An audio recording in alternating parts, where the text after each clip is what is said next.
Kenapa sih kita perlu maulid? Kenapa? Tiap tahun kita rayakan dan selalu sama temanya. Dengan hikmah maulid kita teladani Nabi.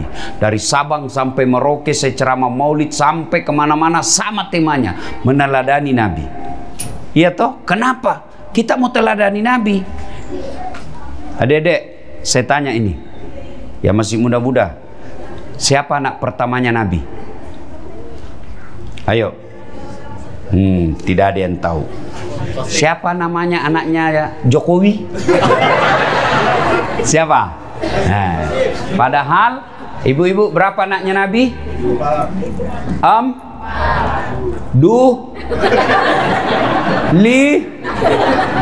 Itu ini pentingnya. Bagaimana kau teladani Nabi, sejarahnya Nabi kau tidak tahu. Orang kalau mau mencontoh sesuatu, kita harus tahu yang kita mau contoh. Itu dulu, maka kita maulid. Maka yang tidak mau maulid silakan, tapi jangan kau tuduh kita sesat. Kalau di Sulawesi Selatan, oh luar biasa itu perayaan maulid. Ada telurnya, ada ketannya, ada duit digantung-gantung, potong ayam, telur, perhiasan. Untuk apa? Menarik perhatian supaya orang bergembira menyambut lahirnya Rasulullah Muhammad sallallahu alaihi wasallam. Maka saya ajar anak saya si Ece di rumah. Anak-anak Nabi ada 7 orang. Baru kau tahu 7 toh? Iya. 3 laki-laki, 4 perempuan. Pertama Qasim, Abdullah, Ibrahim, Zainab, Ruqayyah, Ummu Kalsum, Fatimah. Itu ajarkan anakmu lagu-lagu seperti itu. Tidak usah lagu Cikampek, Tasikmalaya, apa beling-beling. Apa gunanya itu Cikampek? Ya, jelas.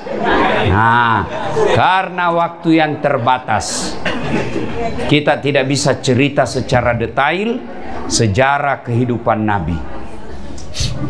Yang ringkas saja. Pernah Nabi diusir dari Mekah. Rapatlah kafir Quraisy waktu itu. Kata Abu Jahal, wah bahaya ini Muhammad. Makin hari pergerakannya makin membahayakan. Makin banyak orang ikut sama dia. Makin kita larang dakwah, makin menjadi-jadi pengikutnya. Apa yang harus kita lakukan? Dari belakang ada yang usul. Ketua sidang, bagaimana kalau kita sogok dia duit? Dia bilang apa? Dia bukan bangsa Indonesia. Kasih serangan fajar. Kalau gitu kita kasih perempuan paling cantik. Kata yang lain, dia bukan pejabat Indonesia. Jadi kalau begitu bagaimana? Tidak usah banyak cerita. Apa? Kita bunuh saja dia. Tapi kan dia punya keturunan, dia punya bani, dia punya suku. Kalau kita bunuh, nanti Bani Hasyim melakukan perlawanan. Kata gampang, kita keroyok. Dia dan satu, kita dan kawan-kawan. Bagaimana? Jadi kalau Bani Hasyim keberatan, semua suku yang ada di Mekah bersatu padu melawan Bani Hasyim. Gimana? Setuju? Setuju. Cocok kalau begitu. Tapi ini rahasia rapat. Tidak boleh dibocorkan. Siapa yang membocorkan rahasia rapat ini, kita penggal lehernya. Oke, setuju? Setuju. Pulang seorang peserta rapat. Sampai di rumahnya dia cerita ke istrinya. Bu, ada rahasia. Tapi jangan kau ngomong-ngomong. Ini rahasia. Hanya kau yang saya kasih tahu ya. Kau bisa tahan rahasia, bisa simpan rahasia. Bisa Pak, gampang. Diceritakan, besok Muhammad mau dibunuh. Rahasia ya? Oke. Besok pagi pergi beli sayur.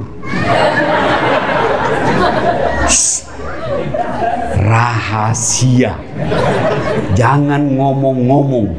Apa? Muhammad besok mau dibunuh. Rahasia. Jangan ngomong-ngomong. Yang sudah dikasih tahu, dia pergi lagi ke tetangganya. Rahasia. Akhirnya yang tadinya jangan ngomong-ngomong, akhirnya satu Mekah ngomong. Itulah sejak dari dulu perempuan jangan kasih tahu rahasia. Pasti bocor. Ini.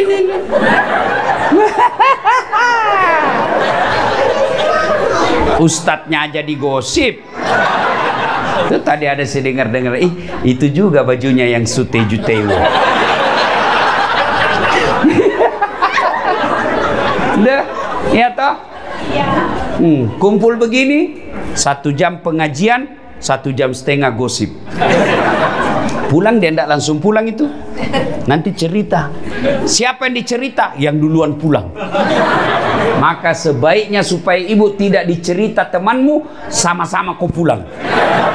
Kalau ada yang duluan pulang, kaulah yang jadi korban gosip. Dia masuk pengajian itu dilihat itu dari kepala sampai ke bawah. Apa?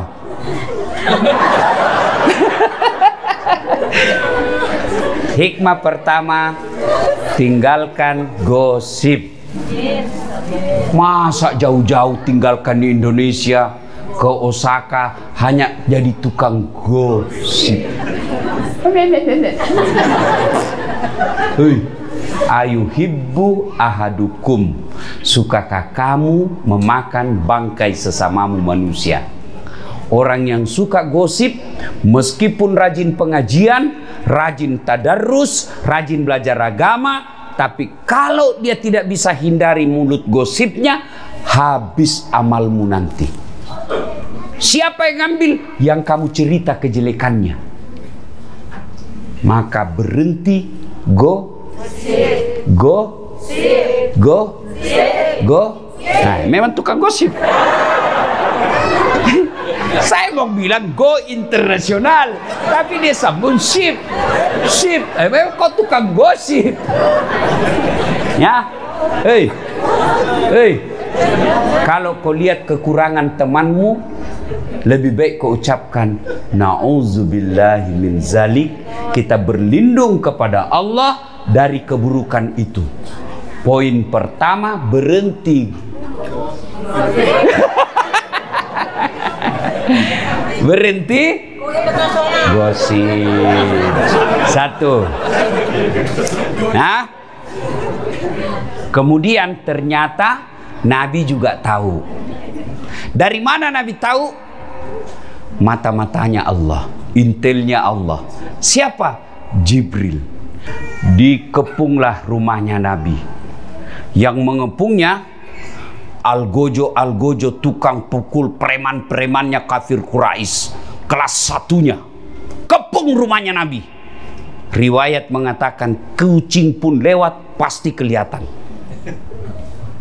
Tapi Allah turunkan perintah, lalu Allah memerintahkan Muhammad sallallahu alaihi wasallam untuk membaca satu kepingan ayat dalam Al-Quran. Nabi lewat, tidak ada yang bisa melihatnya. Ada yang tahu ayat itu? Nah, apa bunyinya? Jangan Pak Ustaz, pasti sudah tahu. Ibu-ibu apa?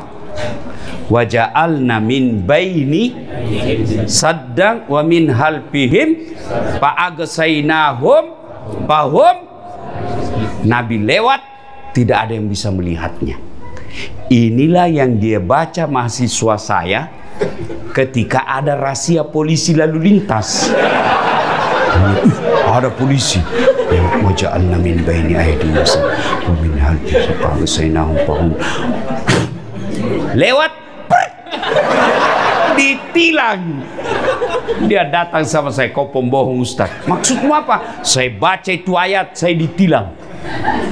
Bukan ayat yang salah, kau yang goblok. Pasti kau ditilang karena kau tidak pakai helm. Inilah juga yang dibaca bapak-bapak kalau terlambat pulang. Padahal istrinya sudah menunggu. Apa kau baca? Kau kira saya tidak tahu itu ayat? Saya juga hafal. Maka ibu-ibu, hafal ini doa supaya tidak mempan doanya suamimu yang suka terlambat pulang. Ibu-ibu juga jangan selalu sangka buruk. Kenapa suamimu terlambat pulang? Supaya ada penghasilan tambahan. Ini kau lihat kasihan ini. Muka-muka kasihan semua ini. Jangan lagi kau tambah-tambah dengan takut-takuti. Hei, hei, kau kira enak jadi suami? Hah? Langsung dia jawab, kau kira juga enak jadi istri? Nah, berarti sama-sama tidak enak. Kalau begitu kenapa kau suami istri? Ya, jadi Bapak Ibu saudara-saudara sekalian, Nabi keluar. Tidak ada satupun yang melihatnya. Nabi lewat. Begitu Nabi sudah pergi, baru sadar Abu Lahab. Terbangun mereka. Hai, sergap, masuk. Dibongkar pintunya Nabi, dobrak, pak. Siapa yang didapati tempat tidurnya Nabi? Ali bin Abi Thalib, sepupu sekalinya Nabi, yang kemudian juga menjadi menantunya Nabi. Ya, sudah. Kemudian disergap, ditarik lehernya Ali bin Abi Thalib. Aina Muhammad? Mana Muhammad? Mana Muhammad? Saya juga tidak tahu. Akhirnya mereka keluar dari rumah Nabi. Lalu Abu Lahab bikin pidato. Wahai masyarakat Mekah, siapa yang bisa mendapati Muhammad, hidup atau mati, saya kasih kau hadiah 100 ekor onta betina hamil, tidak ada suaminya. Yang ketawa namanya onta hamil, tidak ada suami. Masa ada onta akad nikah? Kita nikahkan si onta dengan saksi das atlatif. Pelecehan. Cuma sekarang banyak cewek mau saingan sama onta, hamil tidak ada suaminya. Mudah-mudahan kalian semua dicintai oleh Allah. Amin. Dilindungi oleh Allah. Amin. Dilindungi dari laki-laki jahat. Amin. Sudah. Maka tertariklah salah seorang di antara mereka. Dia kejar ini ahli pencari jejak di Mekah. Terkenal dia. Saya lupa namanya. Dia memang ahli mencari tanda jejak. Dia tidak cari tanda jejak dari telapak kaki onta, tapi apa? Dari angin. Dia bisa tahu seperti anjing pelacak. Das atlatif. Kenapa kau tahu? Reksonanya seingat. Dia bisa tahu. Oh, dia dapat, Pak. Dia dapat. Ketika itu dia kejar, dia dekati Muhammad, kudanya standing. Jumping. Yang seperti Ferrari. Jatuh. Dia naik lagi ke kudanya, jatuh lagi. Naik lagi, jatuh lagi, sampai 3 kali. Akhirnya ini orang berkata, ini bukan orang sembarang ini. Ini orang dilindungi. Sudah berapa orang saya kejar, pasti saya berhasil membunuhnya. Ini orang dilindungi. Akhirnya apa? Dia teriak. Dia tidak memanggil Muhammad, tapi dia teriak Abu Bakar. Abu Bakar, sampaikan kepada temanmu, Abu Lahab bikin kesimpulan dan sayembara, kepalanya bernilai 300 onta. 100 onta. Saya datang di sini sebenarnya ingin melakukan itu, tapi itu orang yang ada di sampingmu, orang yang dilindungi. Lalu dia berkata, Abu Bakar, ini ada perbekalan saya bawa, kau pakai ini, lanjutkan perjalananmu. Muhammad bersembunyi di gua Zur. Gua apa? Gua Zur. Kalau tempat menerima wahyu, gua apa? Gua Hira. Sembunyi 3 hari 3 malam. Rasulullah bersembunyi. Sebenarnya didapat itu tempatnya Nabi bersembunyi. Didapat oleh Abu Jahal dan Abu Lahab. Diintip. Akhirnya mereka dikalahkan oleh akalnya. Allah turunkan bala bantuannya. Bukan dengan membawa malaikat yang membawa batu. Bukan dengan menurunkan tentaranya berupa burung ababil. Tapi apa yang Allah turunkan pertolongannya pada saat itu, yaitu laba-laba. Tahu laba-laba? Spider. Bukan Spiderman. Dia bikin sarang laba-laba di mulut gua. Akhirnya Abu Lahab berpikir, kalau ada Muhammad di dalam sini, tidak mungkin ada ini sarang laba-laba. Kenapa? Pasti koyak. Pasti robek ini sarang laba-laba. Sarang laba-laba yang begitu rapuh mengalahkan pasukan pilihannya Abu Jahal. Lalu begitu ngintip lagi, Abu Bakar sudah berkata, mati kita ini, mati sudah kita. Tapi apa kata Nabi? Ya Abu Bakar, la tahzan, innallaha ma'ana. Abu Bakar, jangan kau takut, jangan kau sedih, jangan kau cemas, Allah bersama kita. Terbang burung merpati. Abu Lahab berkata, benar, tidak mungkin ada manusia bersarang di sini. Tidak mungkin ini burung merpati bersarang di dalam kalau ada manusia. Akhirnya mereka tinggalkan. Sepeninggal itu Nabi lelah dan tertidur. Panjang cerita. Nabi kemudian melanjutkan perjalanan. Lalu disambutlah Nabi di Madinah dengan lagu Tala al-badru alaina min saniyatil wada, dan seterusnya.